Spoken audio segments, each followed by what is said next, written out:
अब ये सब डाटा हमें दो बातें बताता है कि इथेरियम पर सरमायाकारों का एतमाद इस वक्त अपने उरूज पर है। लेकिन जुमा का अख्ताम मायूस कुन रहा क्योंकि ब्लैक रॉक के IBIT फंड से एक ही दिन में 198.81 मिलियन डॉलर का आउटफ्लो देखा गया। अब ये सब कुछ कहना बहुत आसान होता है कि मैं सब कुछ बेचकर निकल जाऊंगा और फिर अगली बेयर मार्केट में खरीद लूंगा।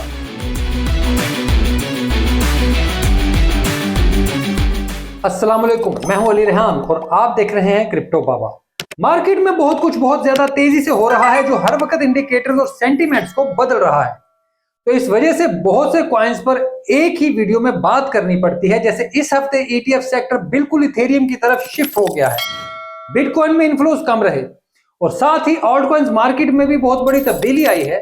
तो चलें इस सब पर बात करते हैं, बस वीडियो पूरी देखा करें।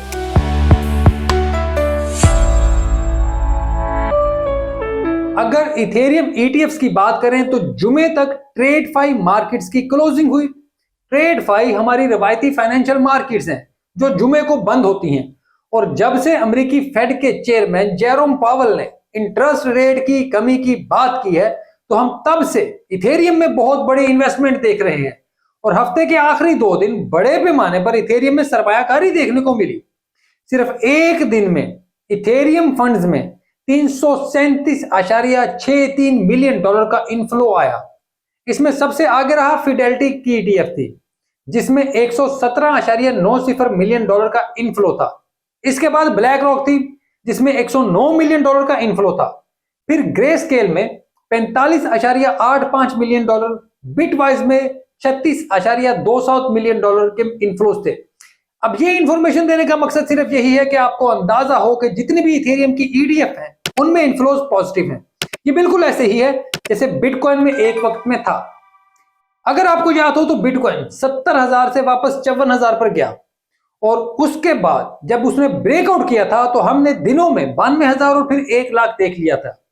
ऐसे ही इथेरियम ने भी जब 4,800 को टच किया तो उसके बाद इसने एक बड़ा ड्रा डाउन देखा और प्राइस वापस 4,000 पर चली गई और अब दोबारा वापस आई है और अपना नया ऑल टाइम हाई बना चुकी है। इस वजह से एक बार फिर ऐसे ही लग रहा है कि बिटकॉइन वाली हिस्ट्री दोबारा रिपीट होने वाली है और इथेरियम तेजी से 6,000 प्लस कहीं चला जाएगा। अब ये सिर्फ एक पुराने पैटर्न की बात नहीं बल्कि ये इसके वॉल्यूम से भी जुड़ी है। इथेरियम फंड्स की ट्रेडिंग वैल्यू एक नया रिकॉर्ड बनाकर 7.01 बिलियन डॉलर तक पहुंच गई है और ट्रेजरी कंपनियों के पास भी इथेरियम के नेट एसेट्स बढ़कर 30.54 बिलियन डॉलर हो गए हैं। ये भी अपने आप में एक नया रिकॉर्ड है। तो इस वजह से इथेरियम की एक नई जंप की बात अब ज्यादा समझ आती है। अब आते हैं बिटकॉइन की ETFs की तरफ, जहां कहानी कुछ मिली जुली रही है।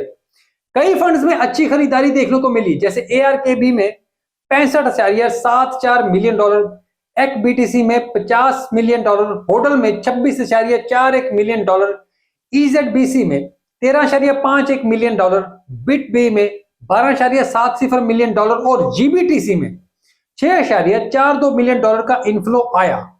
लेकिन जुमा का अख्ताम मायूस कुन रहा क्योंकि ब्लैक रॉक के IBIT फंड से एक ही दिन में 198.81 मिलियन डॉलर का आउटफ्लो देखा गया जिसने बाकी तमाम पॉजिटिव इनफ्लोज को दबा दिया। नतीजा यह निकला कि बिटकॉइन ETFs का नेट आउटफ्लो 23.15 मिलियन डॉलर रहा। इसके बावजूद ट्रेडिंग एक्टिविटी मजबूत रही, 5.74 बिलियन डॉलर की ट्रेडिंग हुई। अब ये सब डाटा हमें दो बातें बताता है कि इथेरियम पर सरमायाकारों का एतमाद इस वक्त अपने उरूज पर है।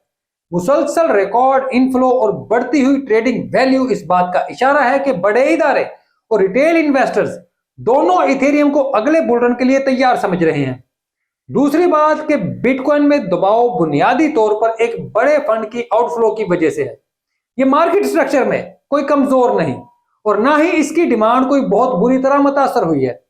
ब्लैक रॉक के अलावा बाकी फंड्स में इनफ्लो इस बात का सबूत है कि मार्केट में डिमांड मौजूद है और ये किसी भी तरह कमजोर नहीं हुई। मेरी राय में ये सूरत हाल रोटेशन फेज की निशानी है, यानी इन्वेस्टर्स बिटकॉइन से निकलकर इथेरियम और दीगर ऑल्ट कॉइन्स में पोजीशंस ले रहे हैं। इसका मतलब ये नहीं कि बिटकॉइन का बुल रन खत्म हो गया, बल्कि ये साबित करता है कि ऑल्ट कॉइन्स की रिकवरी का टाइम आ गया है। जैसे मैं बहुत अरसे से बात कर रहा था, ये मार्केट एडजस्टमेंट हो रही है जहां बड़े प्लेयर्स रिटेल और बाकी लोगों से पहले ऑल्ट कॉइन्स में अपनी जगह बना रहे हैं। जैसे बिटकॉइन में उन्होंने पहले अपनी जगह बनाई, ऐसे ही अब ऑल्ट कॉइन्स में भी हो रहा है। और वो वक्त जिसका सबको इंतजार था वो आने वाला है, जहां पूरी ऑल्ट कॉइन्स मार्केट भी रिकवर कर जाएगी। और फिर हम पहले बिटकॉइन का टॉप देखेंगे और उसके बाद ऑल्ट सीजन। जैसे मैंने कहा था, और अब मुझे उम्मीद है कि मार्केट ऐसे ही परफॉर्म करेगी। अगर आप लॉन्ग टर्म इन्वेस्टर हैं तो यह वक्त घबराने का नहीं, बल्कि डेटा को समझकर हिकमत अमली बनाने का है। इथेरियम में मौजूदा रफ्तार बरकरार रही तो यह बिटकॉइन के अगले बड़े रन से पहले एक मजबूत ऑल्ट रिकवरी की बुनियाद बन रही है। और यही वो वक्त होता है जब आपका टेस्ट होता है कि आप थक कर रिकवरी में निकल जाते हैं या आप ऑल्ट सीजन का इंतजार करते हैं। जो लोग सालों से मार्केट में होते हैं उनके लिए मार्केट कभी खत्म नहीं होती, बल्कि वो हमेशा मार्केट का हिस्सा ही रहते हैं। ये बिल्कुल बाकी कामों की तरह है। और ये जरूर होता है कि आप बुल मार्केट में बहुत ज्यादा कमाते हैं, लेकिन बेयर मार्केट में भी मौके मौजूद होते हैं, वहां भी अपॉर्चुनिटीज होती हैं और ये मौका आपको भी कमाकर दे देते हैं, जिसमें बहुत बड़ी बड़ी कमाई होती है, लेकिन मार्केट ओवरऑल स्लो रहती है। और वही ज्यादा कमाते हैं जिन्हें ज्यादा बेहतर मार्केट का अंदाजा होता है। इस वजह से अगर आप क्रिप्टो का हिस्सा हैं तो अपनी दुकान बंद करने का नहीं सोचते कि मैं सब कुछ बेच बाज कर भाग जाऊंगा, बल्कि आपको यह देखना होता है कि कैसे अपने एसेट का सही इस्तेमाल करके ज्यादा से ज्यादा पैसे कमाने हैं, ताकि एक इनकम आती रहे और आपका निजाम जिंदगी चलता रहे और आप अपने एसेट्स भी मुसलसल बढ़ाते रहे। अब ये सब कुछ कहना बहुत आसान होता है कि मैं सब कुछ बेचकर निकल जाऊंगा और फिर अगली बेयर मार्केट में खरीद लूंगा। आप ये सोच सकते हैं कि कोई भी मार्केट हो उसमें ऐसे कोई करेगा, तो उस वजह से अपनी एग्जिट स्ट्रेटजी के बारे में आपको नए अंदाज से सोचना होगा। किसी भी मार्केट में कोई भी ऐसे नहीं करता। अब ये नहीं कि मैं आपको टॉप के बारे में अपनी राय नहीं दूंगा, ये सब कुछ होगा। बस सिर्फ इतनी बात है कि आपके पास जब प्रॉफिट हो तो उनका सही इस्तेमाल करने के बारे में सोचें। ये देखें कि सबसे बेहतरीन इन्वेस्टमेंट क्या हो सकती है, जहां आपको रेगुलर इनकम भी आए और आपके एसेट्स भी बढ़ते रहें। तो ऐसे ही एक चीज स्टेबल कॉइन्स है, जहां इंटरेस्ट रेट बहुत ही अच्छा है। इस सब को एक्सप्लोर करना शुरू कर दें। जैसे बाइनेंस के स्टेबल पूल मौजूद हैं, उनमें बहुत अच्छे प्रॉफिट्स हैं। अब ऐसा करना इसलिए जरूरी है ताकि बेयर मार्केट में आपकी इनकम और इसके साथ साथ आपके एसेट्स भी बढ़ते रहे। तो खैर, ये थी आज की वीडियो। आपको ये वीडियो अच्छी लगे तो इसको लाइक और शेयर जरूर कीजिएगा। कमेंट में अपनी राय भी जरूर दीजिएगा कि क्या अच्छा लगा, क्या बुरा लगा। और चैनल अगर सब्सक्राइब नहीं किया तो छोटा सा क्लिक कर दें। इसके अलावा याद से काम जरूर कर दें कि घंटी दबा दें, ताकि जैसे ही वीडियो अपलोड हो आप तक नोटिफिकेशन आ जाए, क्योंकि मेरी तरफ से वक्त की पाबंदी नहीं हो पाती, इसके लिए मैं माजरत कर रहा हूँ। बाकी दोस्त, मुझसे आप लोग एक्स पर भी बराह रास्त रब्ता कर सकते हैं। वहां पर आपके मैसेज आ रहे होते हैं, रिप्लाई करने की भी कोशिश करता हूँ। एक्स के अलावा मैं एरिना में भी मौजूद हूँ। जो दोस्त एरिना में मौजूद हैं वो मुझसे बराह रास्त वहां पर रब्ता कर सकते हैं। एरिना क्या है, इसके ऊपर मैंने बहुत पहले बेसिक सी वीडियोस बनाई थी। अब तो एरिना के अंदर मौजूद दोस्त भी मुझसे डिमांड करते हैं कि आपने बहुत देर हो गई है और काफी देर से कह रहे हैं कि एरिना के ऊपर अपडेटेड वीडियो करेंगे, तो वो कब कर रहे हैं। तो मैं कोशिश करूंगा कि जल्द वीडियो करूं या उसके ऊपर लाइव करूं, लेकिन जल्द आपके साथ एरिना के ऊपर हाजिर होता हूँ। बहुत शुक्रिया।